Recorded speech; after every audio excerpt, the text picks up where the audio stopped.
Hi everyone, welcome to the fifth episode of the Mahabharata Chronicles. So, just a quick recap of the last episode. In the last episode, Shantanu gave a boon of Ichha Mrityu or death by wish, which made Devrat almost immortal. And later, Shantanu died, leaving his two sons in care of Devrat, who was now called Bhishma. Today's episode reminds me of a quote from Odyssey. In our lives, we search for happiness, but it is elusive. Just when we think we have it in our grasp, it slips away, and we are left clutching at the air. True, isn't it? And also the gist of today's episode. So Chitrangad, the elder of two sons, became king after Shantanu's death. He was a warrior, and unfortunately that also caused his untimely death when he died in a battle with a celestial being. Vichitravirya was very young, but since there was no choice, he was crowned the king. When Vichitravirya grew up, Satyavati started to find a suitable match for him. They got to know that the king of Banaras had three daughters, Amba, Ambika and Ambalika, and he was organizing a ceremony inviting all the eligible bachelors. From among the invitees, his daughters were to choose their husband. Bishm could have sent Vichitravirya to the ceremony, but no. Maybe it was arrogance or pride, but instead of sending him, Bhishma chose to use power. He defeated all the invitees and won three princes for his half-brother Vichitravirya. But in life, things don't generally happen as per the plan, right? Ambika and Ambalika were happy to accept Vichitravirya as husband. But Amba was secretly in love with a prince named Salva. She in her heart had accepted him as husband. When Bhishma got to know about it, he did what any honorable man would do. He respected Amba's wishes and asked his royal charioteer to take Amba to Salva with utmost respect. But then Bhishma was not the only one with pride. Salva was defeated by Bhishma. His ego as warrior was crushed by him. Return of Amba felt like rubbing of salt, insult or disgrace. Amba tried to convince him. She pleaded with him to accept her, but he refused. Bhishma had won you. You should go back to him. How can I accept something which belongs to someone else? Amba was left humiliated. She left Salva and went back to her father. She thought her father would understand her plight. But her father was also upset with her. You have brought disgrace and dishonor to me and my kingdom. No one will ever marry you. There is no place for you in my kingdom. He disowned her. Finally, with nowhere else to go, Amba came back to Hastinapur. She hoped Vichitravirya would accept her. In Hastinapur, Ambika and Ambalika were already married to Vichitravirya. So when Amba requested him for marriage, he refused. I cannot accept you as a wife, as I know you love someone else. Rejected again, Amba was shattered.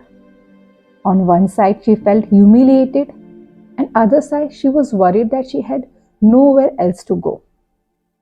She felt ashamed, but she had no choice.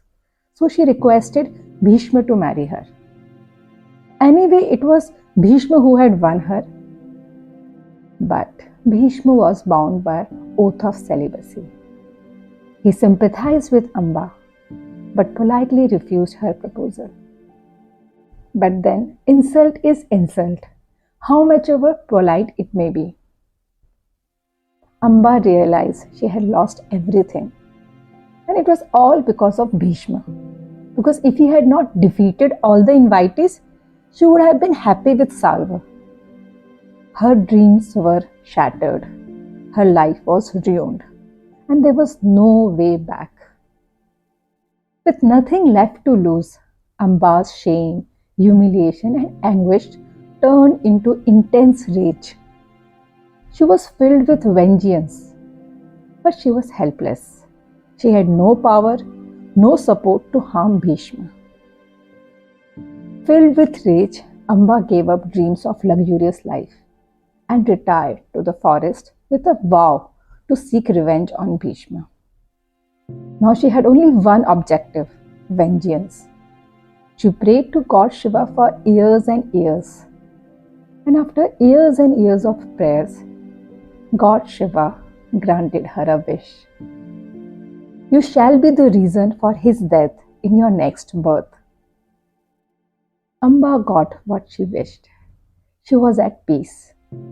She had no further purpose to live. She died alone in the forest soon thereafter. Being born again to seek revenge from Bhishma was the only thing on her mind. On the other side, Vichitravirya lived happily as the king of Hastinapur, indulging himself in the company of his two beautiful wives. And Bhishma continued to shoulder the responsibilities of the kingdom. But then again, life is seldom predictable. Tragedy hit the throne of Hastinapur again. It was almost as if cursed. Vichitravirya fell sick because he spent too much time indoors and became lazy. All the medicines, alternative therapies, and herbs were tried. Nothing helped. After a few months of illness, he passed away. He had no children, so yet again, Hastinapur's throne became empty. Bhishma had vowed to protect the throne, but not take it over. So there was no one to take the throne. Satyavati had no choice, so she requested Bhishma to marry the widows Ambika and Ambalika, so that there could be heirs to the throne. But we know Bhishma was a man of honor. He was not someone who would bend his vow. He refused Satyavati that he will not break his vow of celibacy under any circumstances. Time and again we will find that Bhishma lived his vow in the purest of the form. But Satyavati was distraught. What did I do to deserve such pain? She asked the heavens. Is it the end of great Kuru dynasty?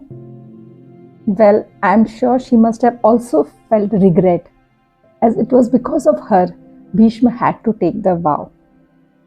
Anyway, one day she had an epiphany. She remembered something. She remembered that as per the scriptures, any child born to a woman with a man who is not her husband would belong to her husband as his own. So in a simplistic way, any child to a married woman is actually her husband's, irrespective of who was the actual father.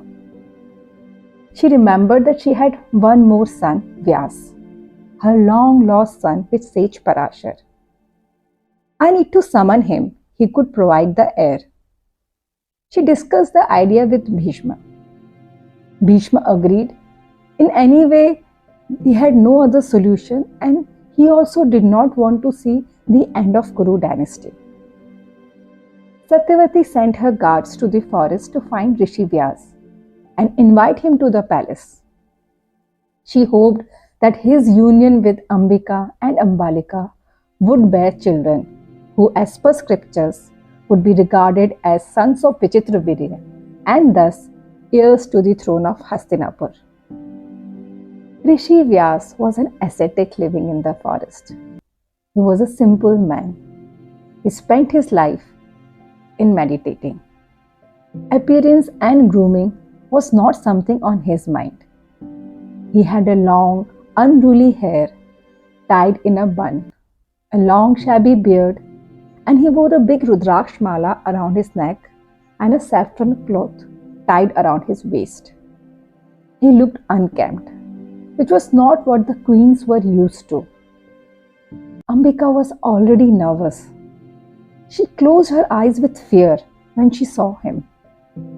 Rishi Vyas was a powerful sage. So, since Ambika closed her eyes on seeing him, she gave a birth to a blind son. This son was named Dhritarashtra. Ambalika learned from her sister's mistake. She found the courage to keep her eyes open. But then, she was also a queen after all. She went pale when she saw Rishi Vyas. Their son was named Pandu. This son of Ambalika will be weak and short-lived, Rishi Vyas prophesied. Disappointed, Satyavati requested Rishi Vyas for one more child. But the two queens were too scared to see Rishi Vyas again. They devised a plan to avoid seeing him. Without telling Satyavati, they sent their chambermaid to him. This woman was fearless. Rishi Vyas was impressed. She bore a son with Rishi Vyas and he was named Vidur. He will be exceptionally learned and wise. Rishi Vyas blessed him.